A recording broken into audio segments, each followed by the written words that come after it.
부처님 말씀 중에 제가 항상 마음에 그러니까는 지표로 삼고 있는 말씀이 있는데, 어떤 사람이 화를 냈어, 나에게. 이 비유가 더 좋을 것 같습니다. 어떤 사람이 나에게 선물을 줬어요. 선물을 주면 그 선물을 내가 받지 않아요. 받지 않으면 그 선물을 그 사람이 도로 갖고 가게 되겠죠. 그 사람이 나에게 화를 냈어요. 화를 내면 내가 그 화를 받지 않으면 그 화는 어디로 가요? 그 사람에게 가겠죠. 부처님 말씀에 그런 말씀이 있어요. 또, 자, 이거를 딱 생각을 해보면 되게 재밌는 말씀이죠. 되게 의미심장한 말씀이죠. 내가 있다, 없다, 내가 그런 거를 다 떠나서 저 사람이 나에게 어떤 말을 했어. 어떤 말을 했는데 내가 그 말을 받지 않으면 그 말은 누구에게 간다? 뱉은 사람에게 가겠죠. 그러니까 철저하게 연기와 공성에 대한 이치를 내가 공부하고 또 공부를 하면 어떻게 되느냐? 이러한 것도 다 연기와 공성에 대한 이치거든요. 그런데 사람들은 어떻게 하냐면 저 사람은 그 사람의 인연과 조건으로 어떤 말을 해요. 그 사람의 인연과 조건이에요. 그거는요. 그런데 내가 그 말을 또는 그 감정을, 그 생각을, 그러한 의견을 받지 않으면 그건 뱉은 사람한테 가는 거예요. 도로 가는 거예요. 잘 생각을 해보십시오. 정말로 중요한 말씀이거든요. 부처님 말씀 중에. 그러니까 그러려면 어떻게 해야 되느냐? 내가 연기와 공성에 대한 이치를 철저하게 잘 알고 있어야 되는 거죠. 그렇죠? 네. 그래서 아까 이제 그 얘기를 했었는데, 본래 실체가 없는데 병든 눈에만 그 허공꽃이 보여 있는 것처럼 보여요. 그런데 병든 눈이 병의 종류에 따라서 허공꽃의 종류도 다양하다 이 말입니다. 다양해요. 그것을 뭐라고 하냐면 이제 우리 같이 지금 우리는 같은 태생으로 사람이죠. 그 사람 가운데서도 한국 사람이죠. 한국 사람 가운데서도 이 선원의 나의 생사 문제를 해결을 하려고 부처님의 가르침을 배우려고 오는 사람들의 그룹이에요. 동업이에요. 또 다른 사람은 또 타 종교에서 또 그런 것을 배우겠죠. 그래서 이런 동업, 자기가 가지고 있는 동업. 나는 많은 인구 중에서, 세상의 70억 인구 중에서 나는 한국에서 태어난 한국 사람이에요. 그러면 내가 남자든 여자든 노인이든 애기든 한국 사람이에요. 한국 사람. 그러면 한국 사람으로서의 동업이에요. 그러니까 한국 사람은 제일 큰 문제가 뭐냐면 분단된 국가에 살고 있다는 거죠. 분단된 국가에 살고 있어서 지금 휴전 상태죠. 휴전 상태. 그러니까 알게 모르게 특히 전쟁을 겪은 세대. 지금 이제 우리 학생들 같은 세대는 전쟁을 겪지 않았죠. 전쟁을 겪지 않은 세대하고 전쟁을 겪은 세대하고의 정신구조, 저 무의식의 구조도 매우 다를 것이라고 보는 거죠. 그리고 한국 사회가 왜 이렇게 경쟁 사회가 되었을까? 우리는 외침을 너무 많이 받아요. 많이 받았어요. 역사적으로. 그러니까 생존 문제가 제1의 사람들의 화두라. 너무나 많은 전쟁을 겪어서 우리가 살아왔기 때문에 저기 조상들부터 살아왔기 때문에 그러한 의식들이 전부 다 어떻게 된다? 잠재되어 있겠죠. 동업으로 잠재가 되어 있어서 그러한 잠재된 의식이 생존, 그 전쟁에서는 생존만이 1번 아닙니까? 생존이. 그래서 그 굉장한 이 경쟁하는 이 사회가 된 그 이유 중에 또 하나에 들어갈 것이다. 그렇게 심리학자들은 보고 있대요. 그럴 수 있다고 생각을 합니다. 왜냐하면 그러한 업들이 전쟁을 겪는 업들이 모여서 우리 지금 세대로 알게 모르게 전부 다 이제 유전이 되는 거죠. 이게요.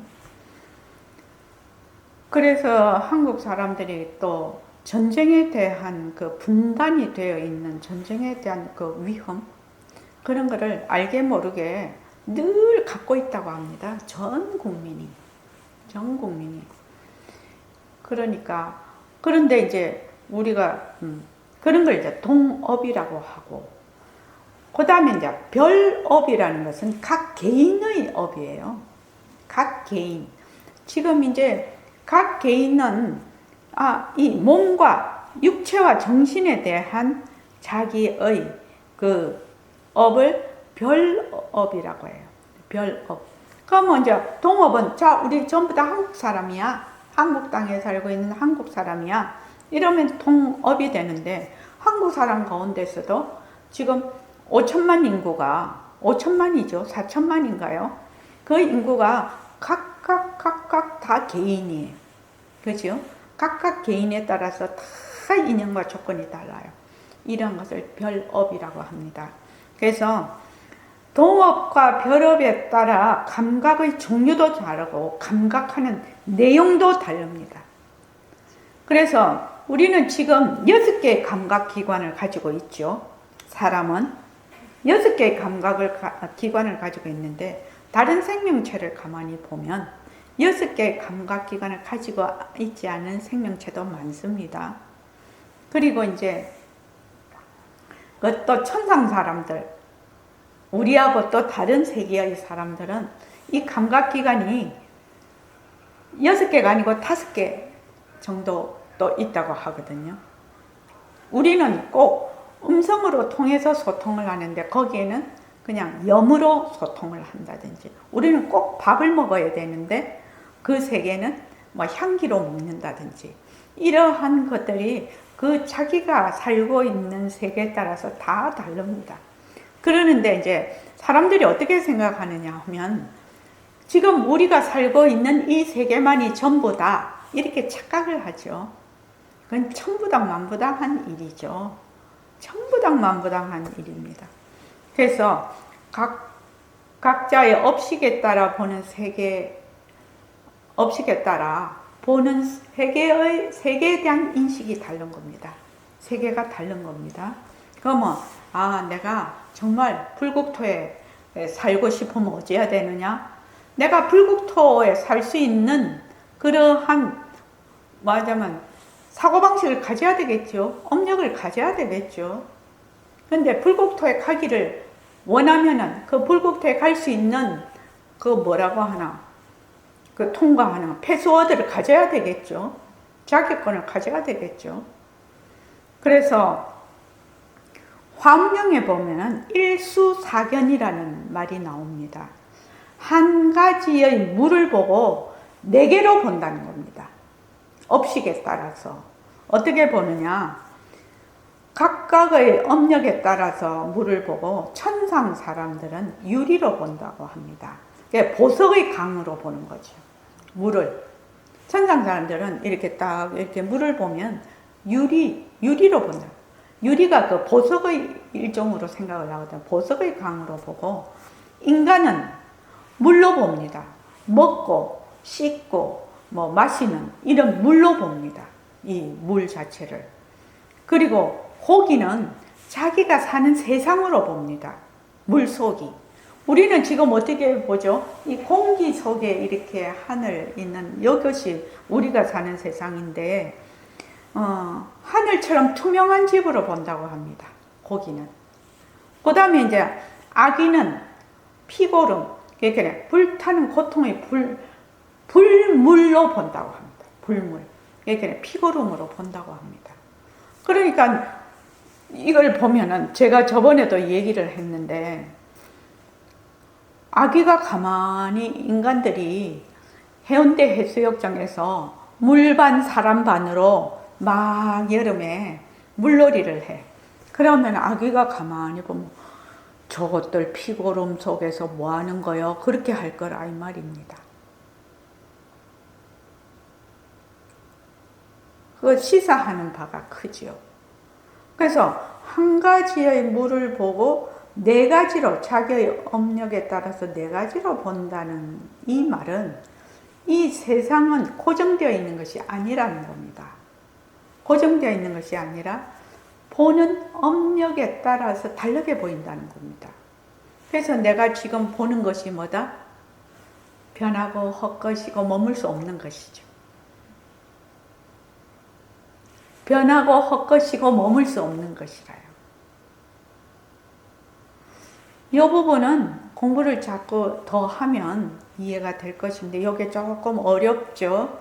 왜냐하면 나는 내가 있고 세상이 따로 내 바깥에 있는 줄 알았는데 이 세상도 다 나 보는 업력에 따라서 보이는 세상이다. 그 세상이 따로 있는 것이 아니다 이 말입니다. 지금. 그래서 능엄경에 보면은 앞으로 이제 여러분들이 올해 2026년 1월부터 그 능엄경을 강의를 시작을 하려고 하는데 왜 그러냐면 저희들이 지금은 다음 카페를 씁니다. 보림선언 서울선언이. 근데 2026년 1월 1일부터는 네이버 카페로 옮깁니다. 지금 그 작업을 여러분들이 수고하고 계시는데 그럴 때 이제 이 말 한마디, 일요법회 하는 이 말 한마디 하고 그 다음에 경전법회를 1월 1일부터 시작하는 그 법문 내용을 새로운 카페에다가 올려야 되기 때문에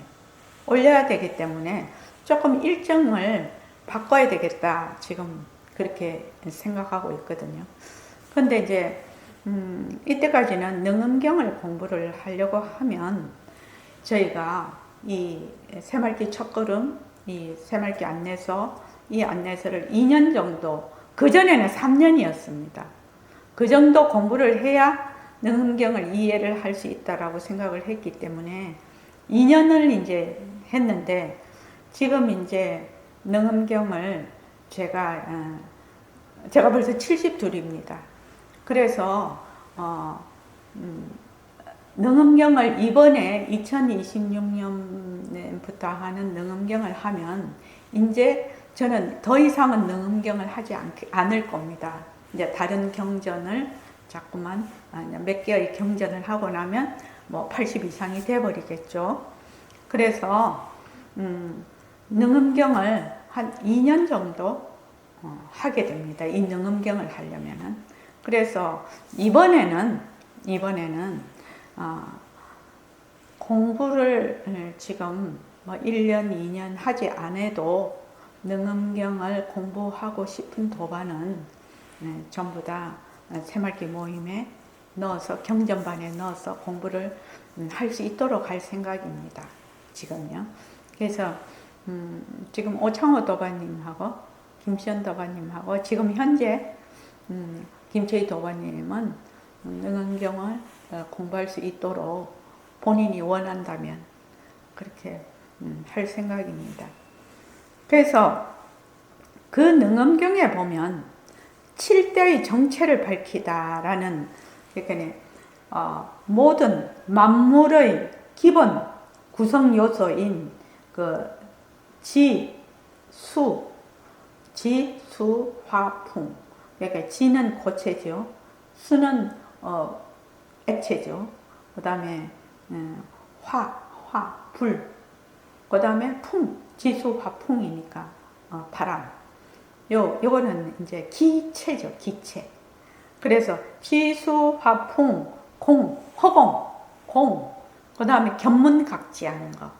견문각지. 그 다음 식, 공견식이라 해서 요거를 칠대라고 하는데, 능음경에서는 요 칠대의 정체를 밝히다. 그 지금 그 속에 어떤 내용이 들어있냐면 부처님 말씀이 열애장 가운데, 열애장이면 이제 우리의 본성을 얘기를 합니다. 우리의 불성 또는 본성, 열애장 가운데 그 성품인 색인, 색이라는 것은 이제 고체에 해당이 됩니다. 지혜에 해당이 됩니다. 지혜. 색인 진공, 진짜 공, 진짜 공과 성품이 공인 진색이 본래 청정본연, 청정하다는 것은 아주 깨끗하다는 뜻이죠. 맑다는 뜻이죠. 본연은 본래 그러하다 이 말이죠. 그래서 우리의 진심을 청정본연하다 또는 성품을 청정본연하다 이렇게 표현을 합니다. 그래서 청정본연하여 법계에 두루하다. 온 법계에 두루하다.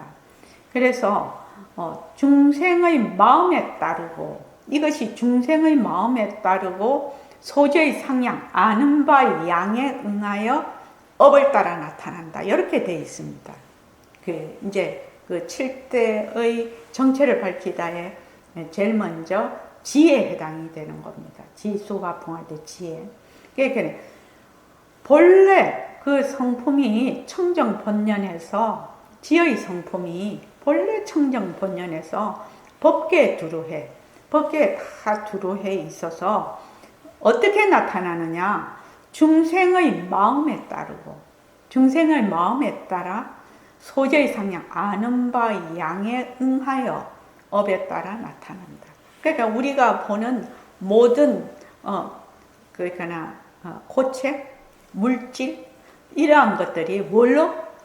업력에 따라 나타난다는 거죠. 다른 말로 하면. 능엄경에 이렇게 상세하게 설명이 되어 있습니다. 그래서 이제 제가 능엄경을 꼭 공부를 해야 된다 그렇게 하는데, 예를 들어 말을 하면 물이다.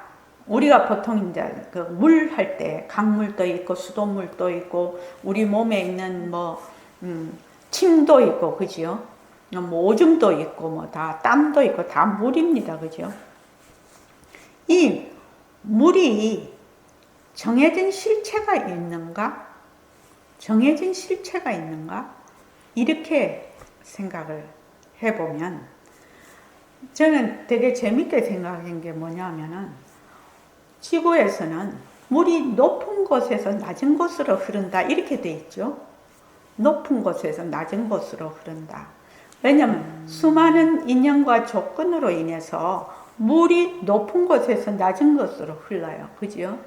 근데 우주선에 있는 사람들 보면 그 물 한 방울 먹으려면은 똥 이래가지고 물방울이 공중에 둥둥 떠더만요. 그래서 날아가서 탁 먹더만요. 그 물이 그러한 인연과 조건에서는 높은 곳에서 낮은 곳으로 흐르지 않죠. 그것만 봐도 우리가 생각하고 보고 사고하고 있는 이러한 모든 것은 인연과 조건에 따라 전부 다 생각하고 그것이 저장되어 있다는 겁니다. 인연과 조건이 다르면 전부 다 달라진다는 겁니다. 저는 우주선 그거 보고 되게 재밌게 보거든요. 우주선에 사람이 이제 이렇게 날아다니죠. 우주선에서는 날아다니면서 물 먹으려 하면은 뽕 해가지고 딱 사람이 입 갖다 대고 먹더만요. 그냥 쭈루룩 위에서 밑으로 이렇게 흐르는 것이 아니더만요.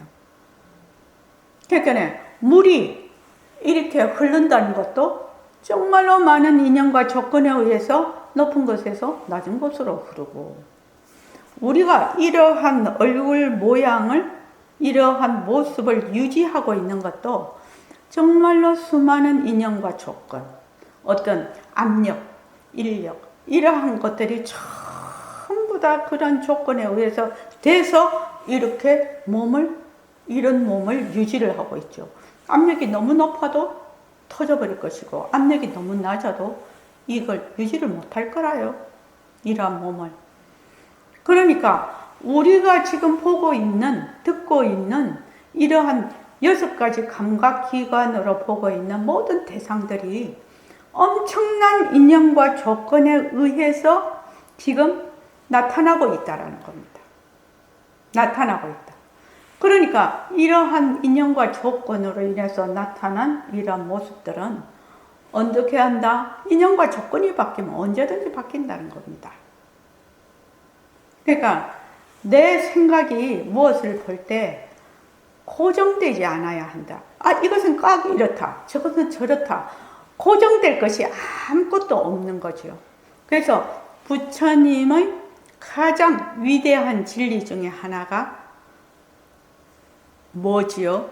고정된 것이 없다 할 때 김은숙 도반님 무슨 법? 무유정법. 무유정법이에요. 이 무유정법이라는 것이 바로 연기와 공성입니다. 무유정법이에요. 무유정. 무유라는 것은 무유, 있는 바가 없다라는 뜻이죠. 정법, 정한 바가 있는 바가 없다라는 것이 무유정법이라.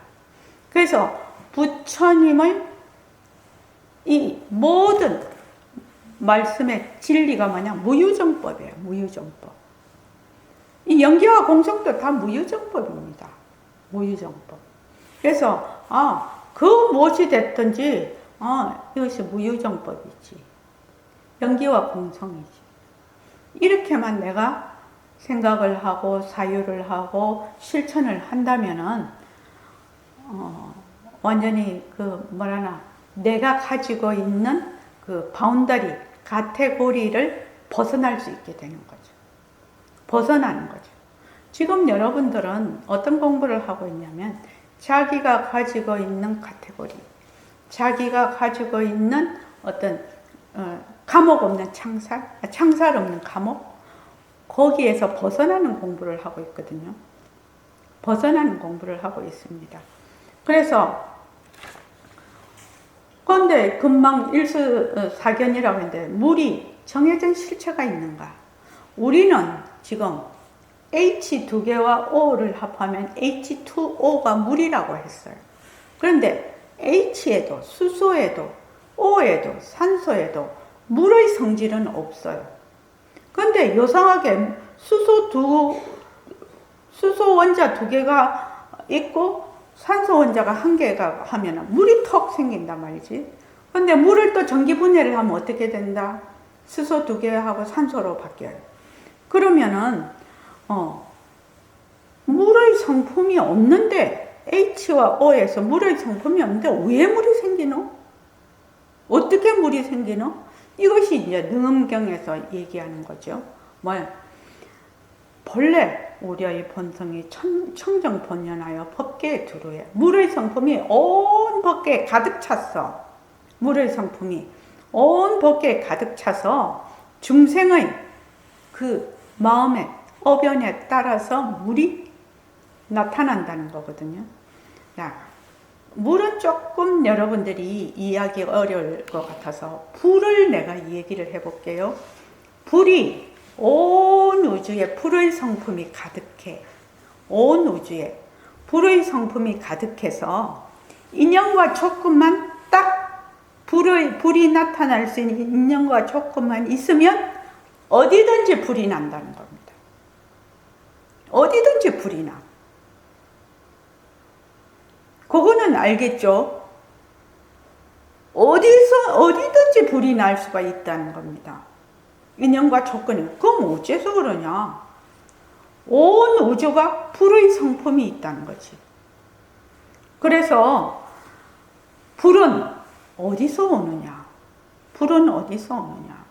그래서 우리의 성품에서 온다.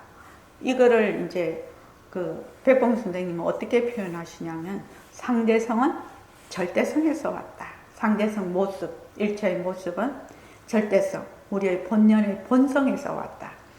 이렇게 표현을 하거든요. 상대성은 절대성에서 왔다. 상대성은 절대성의 군림세다.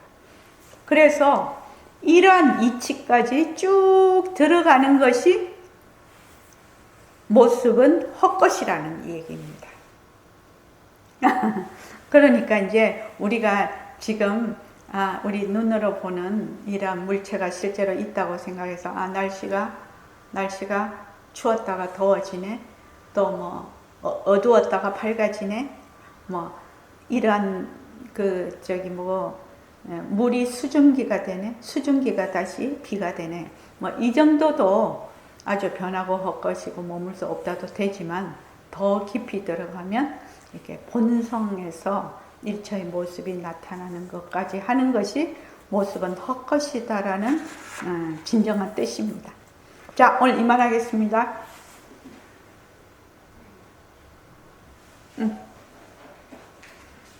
Recording stopped. 오늘 반야가 바쁩니다.